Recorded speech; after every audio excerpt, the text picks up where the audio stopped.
You're listening to the Superpower Up Podcast with your superpower experts. This is the place where we explore real-life superpowers and give you the tools to unlock your own.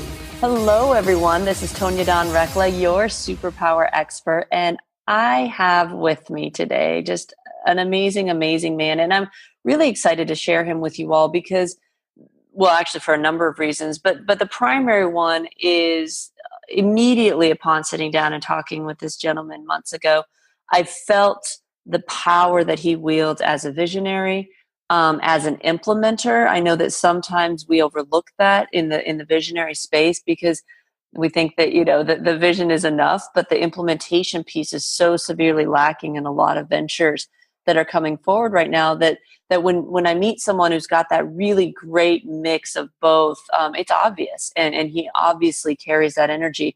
Joshua Phair spent the last 15 years as a high-level advisor and consultant to several multi-$100-million companies.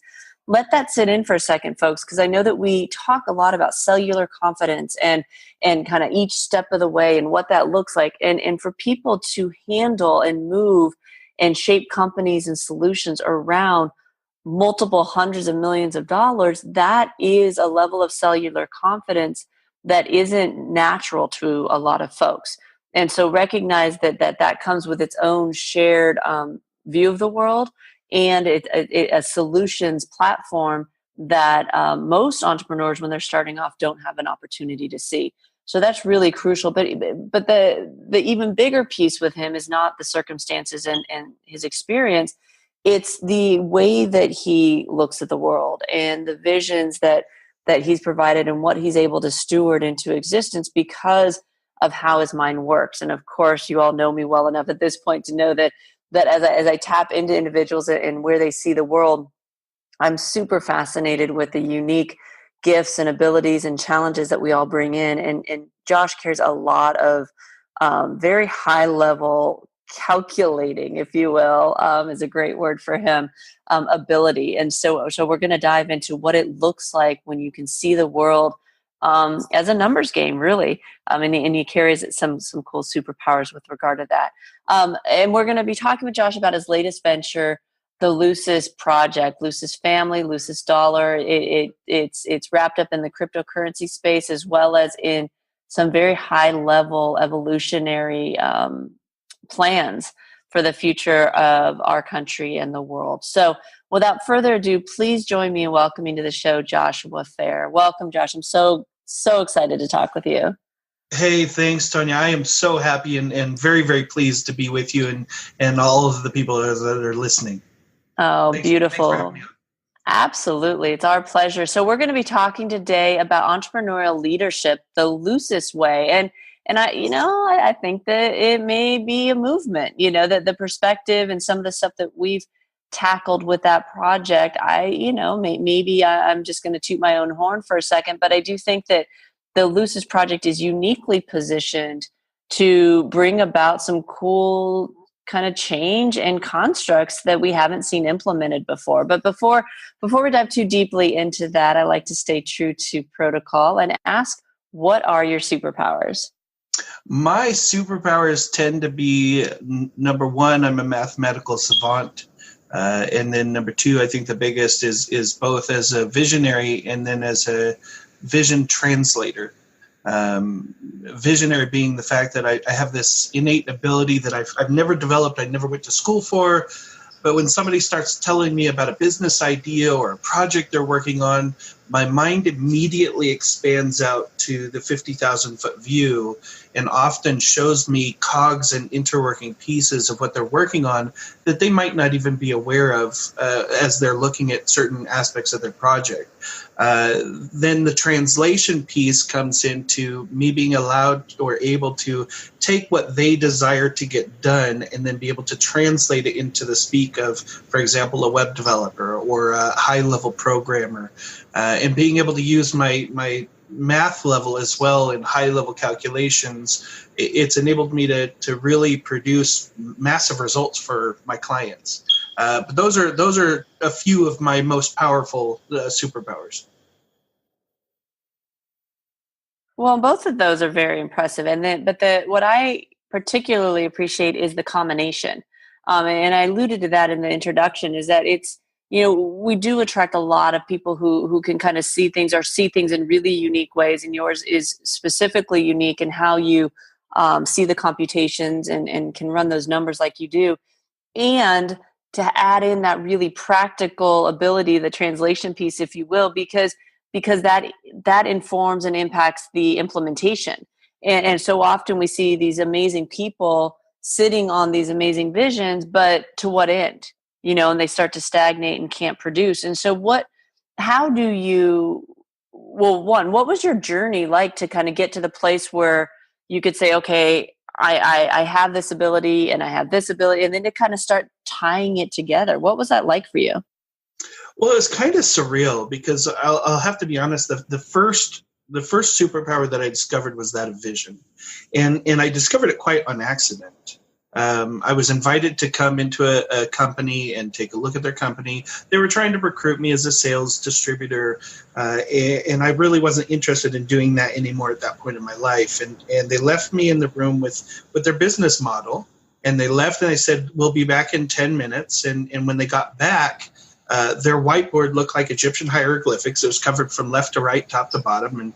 And they said, well, what do we got going on here? And I told them, I said, I broke your business model. And it was because I was able to see things like subsidized shipping costs and licensing fees. And there was just some financials that they weren't seeing and I believe that they just weren't as experienced enough in business to understand. And so I was able to show them very quickly that for every $50 they were taking in revenues, they were paying out 53, and they'd be out of business within a couple months.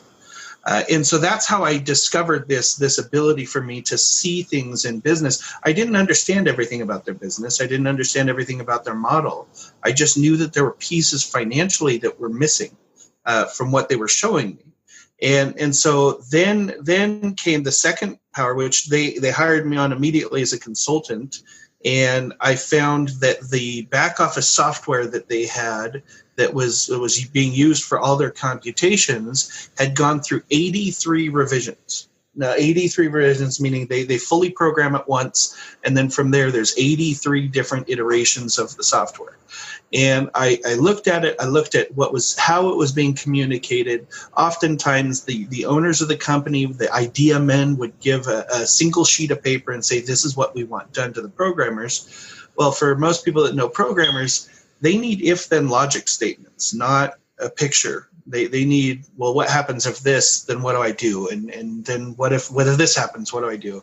And so within one iteration, I was able to fully change the programming of their compensation plan and reduce their errors from multiple hundreds of errors per day to 0 errors. And it was that translation piece of, okay, what is it exactly that you want to have happen here? And then be able to translate that into the language that the developers could understand, so that the first time they reprogrammed that site, it was able to be done. And so that's where I learned, that works now very well. If I'm able to see problems in areas where they're having issues, and then also see why and what's happening in the miscommunication of the translation, then I can actually help them implement on the other side. And the combination of those two is what's really helped me produce massive results for a lot of my clients. Well, and it's, so that's a huge mouthful. And what it brought up for me was, I remember coming out of government and starting in business, and I really had to deconstruct some of my preconceived ideas about corporations and successful businesses. And I had a lot of assumptions that everybody knew what they were doing. And I love what you're talking about, because there's multiple billion-dollar ventures, and in every single one of those companies, through our risk mitigation work, there are areas of short-sightedness. There are areas where people don't see things. And so I love your story, because it reminds me that it doesn't matter, what we think is happening. When you get into the inside of some of these projects, there are ways to make improvements. And that brings up the point of how essential that visionary kind of implementation relationship is when you're looking ahead to say, is this conceivable, right? So we're talking about leadership today. And I think that a great indicator of solid leadership is not just to know what your own short sightings are and shortcomings are, but the ability to look out and say, okay, how do we mitigate this to the greatest extent possible, to be able to see clearly, like you just illustrated. But what I find is there's a lot of leaders who don't have that ability. And so that brings us back to the Lucis project and the vision with that. Tell us a little bit about where the idea of the Lucis vision came from and what it is. Well, the Lucis vision came from, an area of my life where I started looking at certain issues in the world and started wondering why they couldn't be solved. There's 700 million people without clean water. 1.8 million children die every year because of no access to clean water. The amount of people that are homeless, the amount of people that don't have, opportunity and different things like this. And with the vast amount of abundant resources on the face of the earth, it really became like something that was a burning desire for me to fix. I mean, after all, if I'd gone in and fixed, lots of problems and saved companies hundreds of millions of dollars, why couldn't I take on something a little bit bigger? And so I started talking with, my father and a couple other people, and they said, well, you need to go out and find a solution then, if that's something you're so passionate about. And so I started looking at different societal constructs and how they worked, and using my vision superpower, I looked and I started seeing some very, very blatant, in-your-face fail points to all of the societal constructs out there. And we're talking about, democratic republics and democracy and oligarchies and monarchies and socialism, communism, Marxism, all of the different isms out there. And I kept coming across one big failure point, which was competition. Because, in competition, there's only two ways for me to beat somebody who I'm in competition with. Either I work 5 to 10 times harder than them for a very, very minuscule additional reward, or I destroy them and I take their revenues, my revenues, and I reduce my work effort. And unfortunately, mankind has tended to take the latter route. And so a lot of the constructs that could have worked to take care of the little guy, they haven't worked, because the people that get towards the top of the rung, so to speak, they start competing with one another. And a lot of times it's not competition for business, it's competition for power, competition for position. And so now you get into favors and bribes and all sorts of different corrupting mechanisms. And so what I found is that competition more often than not led to the corruption of the very same societal constructs that could have solved some of the issues. And so what I believe in, and, having discussed this with some of my mentors and friends, is that there's another way that this can be done. And we call it collaborative capitalism. And I believe that through collaborative capitalism, we can accomplish certain things, free power across the world and clean water for everybody in the globe. And I just believe that the solutions are here. They're within our grasp, and it shouldn't take very long at all to be able to reach those things. So that's where the vision of the Lucis, which means light in Latin, came from, is really bringing this light into the world and becoming aware of where we're at and what has failed in the past, and how we can move forward and actually create some change. Beautiful, beautiful. Wow. I want to come back after the break and talk a little bit more about where Lucis fits in with regard to solving some of those solutions and what your plans are in the leadership sector with that. But before we do, let's tell people where they can go to find out more about yourself and the Lucis project. You can go a couple of places. You can go to LucisDollar.io, and Lucis is spelled Lucis, and dollar.io. You can go to JoshuaSPhair.com, which is Phair. So Joshua S is in Sam, Phair.com. That'll take you to my Facebook fan page. So those are the two best ways to get in touch with me, because they're the ones that I most often frequent. But I'm also on Instagram, LinkedIn, and most of the other media channels as well. Beautiful, beautiful. Well, we've been talking today with Joshua Phair. We're talking about entrepreneurial leadership the Lucis way. So stick with us. When we come back from the break, we're going to dive into this Lucis project and some of the really amazing things that it's doing for the planet. So stick with us and we'll be right back. Do you dream of a better world? A world where everyone has access to clean water and a healthy food supply? At LucisDollar, we don't just dream about it, we create it. Through the humanitarian efforts we fund, the next level technology we implement, and the high vibrational cooperative environments we design, LucisDollar is changing the world. Join the Lucis family and take part in this revolutionary approach to business, a revolutionary approach to life. Go now to LucisDollar.com. Awesome. We're back. You're listening to the Super Power Up podcast, and we're talking today with Joshua Phair about entrepreneurial leadership, the Lucis way. And we talked a little bit before the break about the Lucis project and really where it came from and Josh's vision with regard to, clearing up some of these matters that we see in the world, especially as it relates to the dichotomy between some of the big problems and then some of the amazing abundance and creative energies that we all possess. Josh, before the break, you were dialoguing around, the 7 million people without clean water and the kids that die every year and just these humane kind of concepts that you feel driven to take a look at. So what is it about Lucis and the Lucis vision that you think, why do you think Lucis is the solution to some of these issues you identified? Well, because Lucis isn't just a company or a crypto project or, an entity or an organization. What it really is about bringing awareness out to the world. And not just the awareness of the problem, but the awareness that there are solutions that could be provided that sometimes have been impeded by stronger entities with well-defined revenue streams. And there are solutions out there that could be implemented, and we could be solving this. More importantly, it's enlightening the fact that we are one.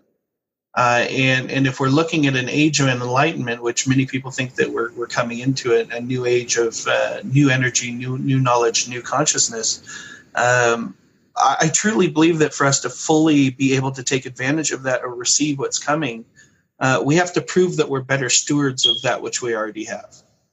And so that's what the Lucis project is all about. And it's not just about developing clean water systems and new technologies to take salt out of water and new energy technologies and new communication systems and hydroponic vertical sustainable growth farms that produce produce year round for communities, 3D printable housing, nanoparticle mining technologies. It's not just about that, but there's an education piece as well. Because again, we're asking people to learn to cooperate with each other. And that is not something that in today's society, due to education and dogma and experience and culture, that is easy for many people to achieve. And you and I have conversed about this several times. There's also a degree of self-realization and cellular confidence that needs to be established before people can be ready for that type of collaboration. So it's not just, let's go out and just provide solutions for everybody, but there is a change, a shift, educational reform, a higher level of enlightenment that needs to occur simultaneously with everything that we're doing. So we've engaged with some of the highest level thought leaders of this new world. And we are drawing to us even more people that are needed for the project so that we can really do this right. Instead of creating a Band-Aid, we can actually create a full solution to the things that are going on. Well, and I'm so glad that you mentioned the piece about, the personal development aspect. As you know, that's near and dear to my heart. And as you mentioned, you and I have talked a number of times about this. You brought me in as an advisor on vision integrity, which, great title, by the way, but the reason behind it, the depth behind it, the necessity behind it, I think really speaks to this new era of entrepreneurial leadership, like we're alluding to, the cooperative capitalism, the collaborative capitalism. All of that dialoguing is around this idea of how do you prepare people to be ready to do these things? Like you're talking about, it's illogical that the solutions haven't been presented or adopted or embraced.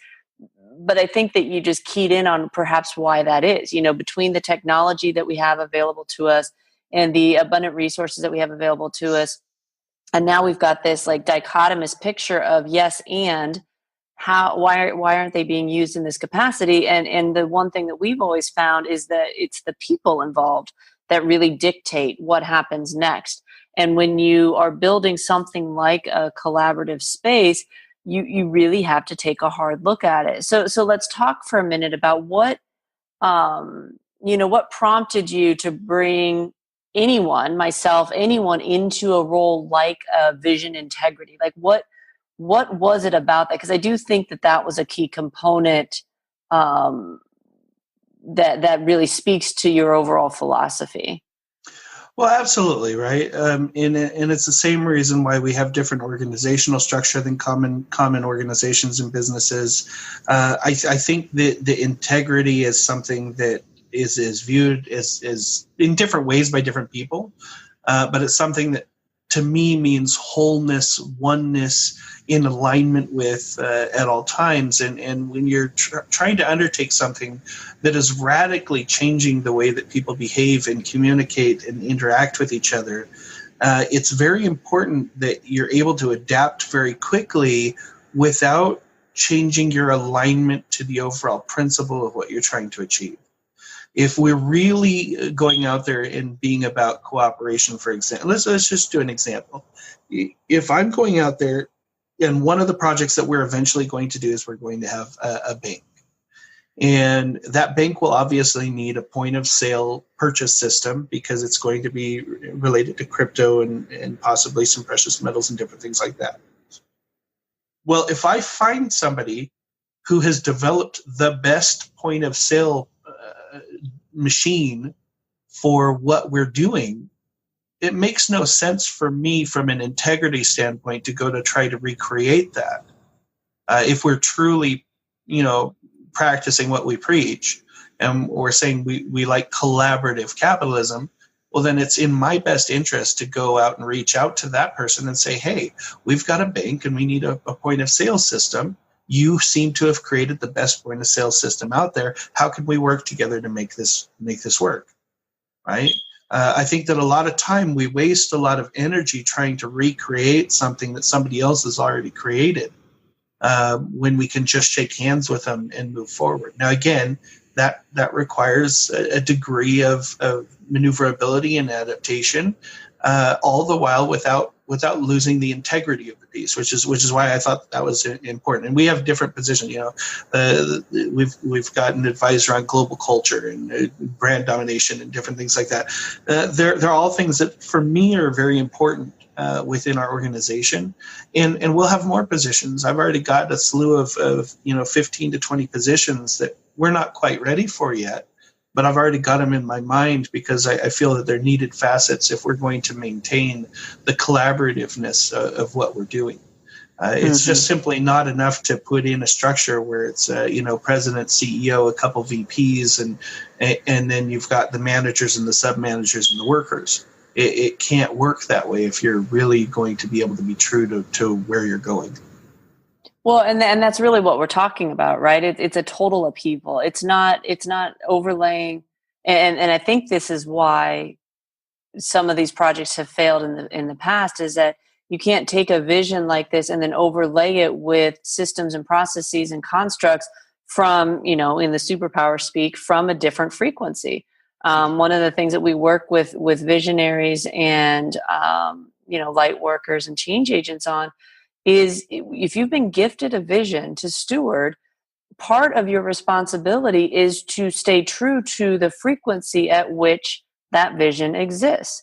And that means that you can't drop down for anything. And I know we've all had experience with that, right? It's like, well, this person, this well-meaning coach or consultant is telling me to do this, or a service provider wants to provide this solution for us.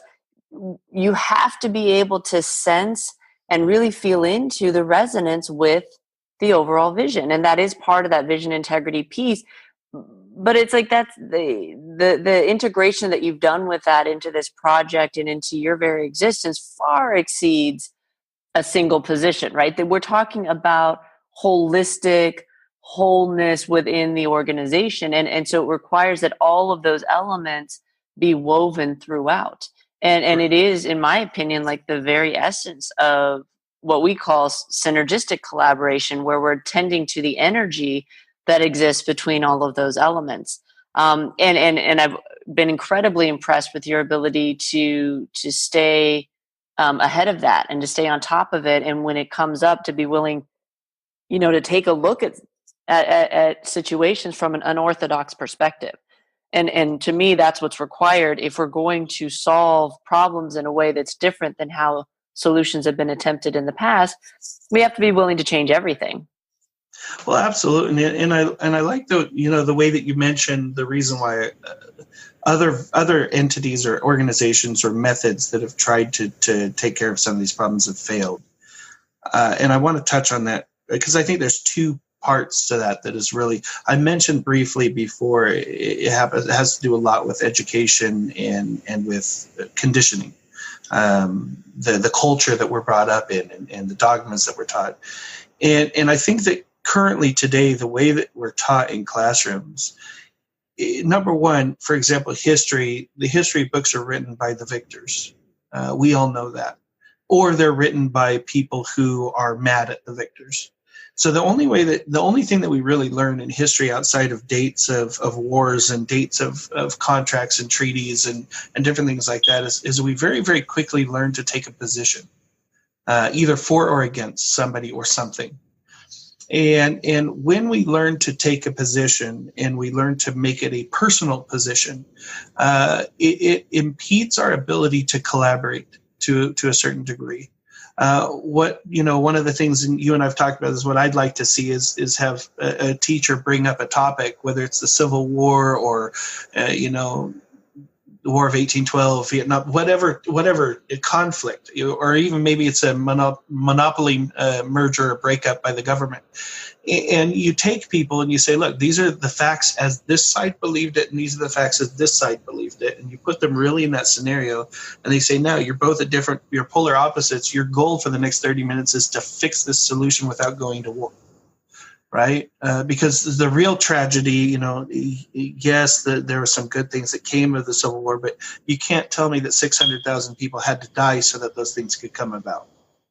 And so I think that we should be learning how to collaborate and cooperate with people that we disagree with, people who have different personal belief systems or personal points of view, and learn how to sit at a table with these individuals and learn how to say, you have a personal point of view, I have a personal point of view, but what we're trying to do here is we're trying to fix a problem. So let's work together. And that ability to communicate. So I think that's number one. I think there's issues with our education that is impeding us from being able to collaborate. And I think that the other things is that people are hesitant to collaborate today because of bigger powers that kind of squash the newcomers, right? These are entities with large, well-established revenue models that have big teams of lawyers and big teams of lobbyists in Washington and different things. And so I think people are hesitant to stick their neck out and say, hey, I have, a potential, remedy with something, maybe combining neodymium magnet energy with geothermal energy, and maybe we could produce a new generator. Well, they know for a fact that there are other entities that don't want those things to come out because it affects the current revenue model. And so they're afraid to stick their neck out. They don't want to, put themselves in the limelight, so to speak, because they're afraid that, like the game Whack-A-Mole, somebody's going to take a big hammer and start slamming down the heads that pop up. And so that's, one of the biggest things about the Lucis project, what we're working towards is being able to secure the sovereignty of the individual through highly secured platforms and full digital anonymity, to where people can collaborate together in a forum where no one knows who's collaborating with who. That way, it doesn't matter what head's coming out in the limelight. It's almost as if there's a shield behind the light that's not allowing you to see who's popping up from what hole. And I think that until we're able to secure that digital sovereignty of the individual and their IP, I think that we're still stuck in a mode where people aren't going to want to collaborate until they know that they have some degree of protection. I love all of that. And I love the similarities with, so many other great thought leaders. The It's very Elon Musk of you, the idea that we have to look at the education piece on top of everything else. But I think everybody who's tried to implement real, sustainable, scalable, new, higher frequency solutions are experiencing this. And I know for our very, very small history here at Superpower Experts, that was, quite the rude awakening to us was, the guidance to teach superpowers. Like, okay, that's easy. It's like, okay, solve all the world's issues. Got it. Like, that's easy. We all have some solution for these things. It's what it takes to implement it. And we're up against the unpackaging of so many eons of doing it in a different way. And I think that ultimately is what we have to address. And so for our part in it, we had to take some steps backwards and go, okay, what are some of the foundational pieces? What are we really looking at? That's what part of the article, do you suffer from premature collaboration came into it? Because it was like, yeah, a lot of people do, because we think we can all see it. We all know that us working together and doing better and holding ourselves accountable to higher frequencies and sharing resources is ultimately how we're, where we're headed. It's the practical implications and implementation of that, I think, that are so confounding to people. And I love that the Lucis project is taking all of that into account. It's hugely multifaceted. It's a big project. It's very diverse. It's touching on a lot of different things. And ironically, it kind of has to, right? When we don't have the constructs and the infrastructures in place that to sit some of these viable solutions on top of, you have to create those constructs. And so one of the things that we look for are the people who are really willing to entertain the idea that the issues are just that complex. And so kudos to you for stepping into that space. Well, and part of that, and I can't take all the credit. Yes, there is a lot to do with my superpowers in this, but it's also to do with with coaching that you've given me as well.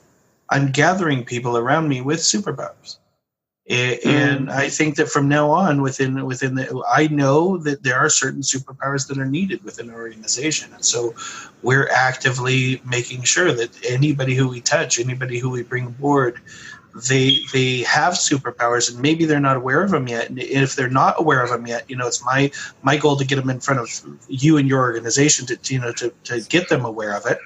But I think that's a big piece of what we're doing is I know that this isn't going to be able to be done just by me. And the reason I think that you and I gelled so much is believe it or not, out of everybody that I've talked to with regard to the Lucis vision, you are the only one that put up any hesitant questions. And it was based around that. It was based around, well, wait a second. You're wanting everybody to just kumbaya, hold hands, and cooperate. But there are some people that aren't at a point where they can even think about collaborating yet. And so you are the only person out of the thousands of people I've talked to so far that gave me any pushback whatsoever. And I do believe that single-handedly you helped me course correct from a path that would have led the project to a failure point. We have to be realistic. And yes, I want people to collaborate. But there are people that we've talked about this on multiple levels, whether they don't have the cellular confidence, or previous to the cellular confidence, they're not even able to provide their next meal for themselves. So they're in that survival mode, or even beyond that, they haven't hit the rock bottom to where they have that decision point where they're like, you know what, I've got to make this work. I'm better than this, and I can do this. I've just got to get up again. Right. So there are decision points. There's key decision points that lead them to a space where they have enough cellular confidence to be able to collaborate. And if you wouldn't have brought that piece up for me, it's I think that this would have gone a very, very short path.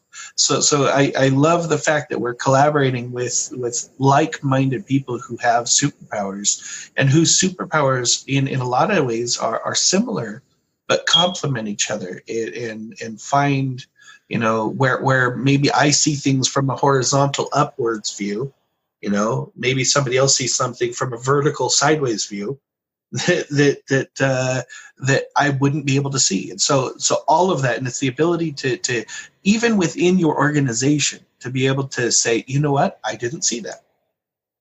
and to be able to take that in, and we use the words, you and I both use it very, very well, as does Justin and Paul, the words of, I'm going to hold space for that right now, because we may not even understand it, or we may even be against it, but we hold space for it so that we can come to an understanding of it when the time is right.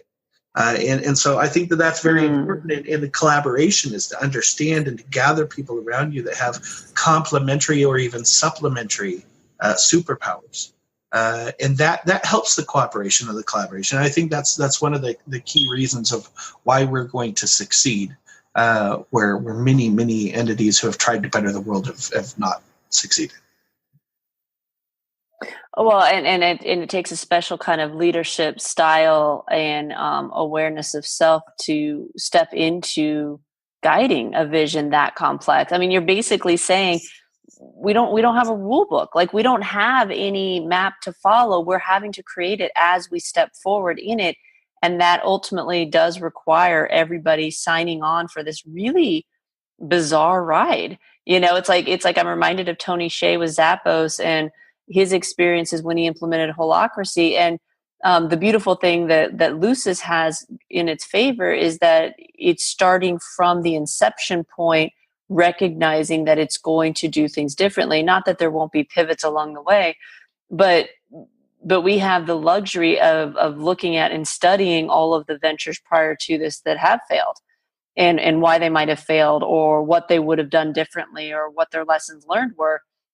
And building on top of that, just as those ventures that come after all of ours will have the added benefit of what we persevere through, which I think is the ultimate in collaboration and being able to assist others.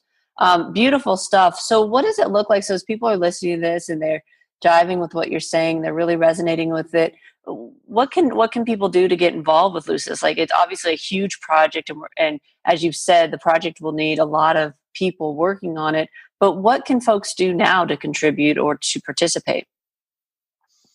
Well, for now, we are doing, we've got certain funding mechanisms that we're doing right now, a Reg D offering here in the United States with accredited investors. But what we would like to do is we'd like to get people into our community. Get into our community, join the family, be a part of what we're doing.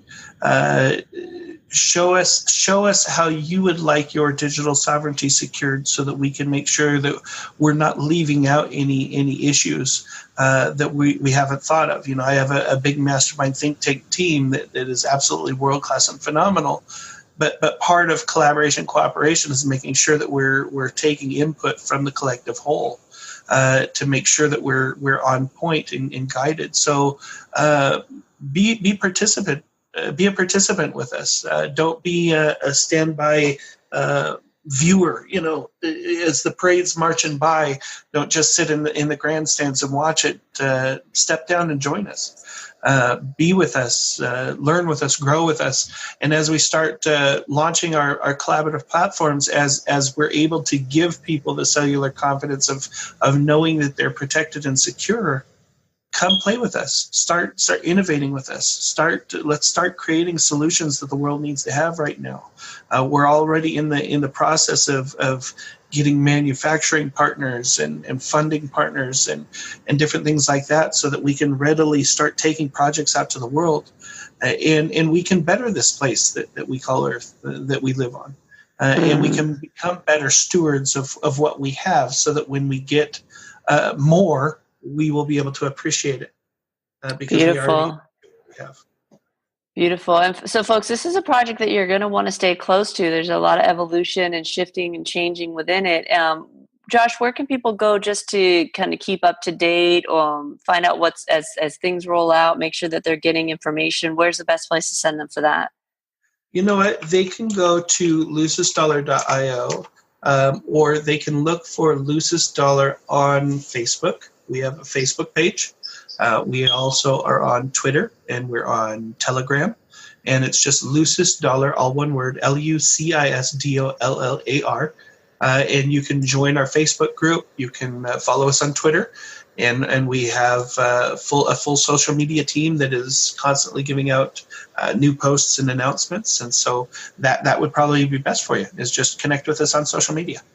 Beautiful, folks. This is a project that you're going to want to watch.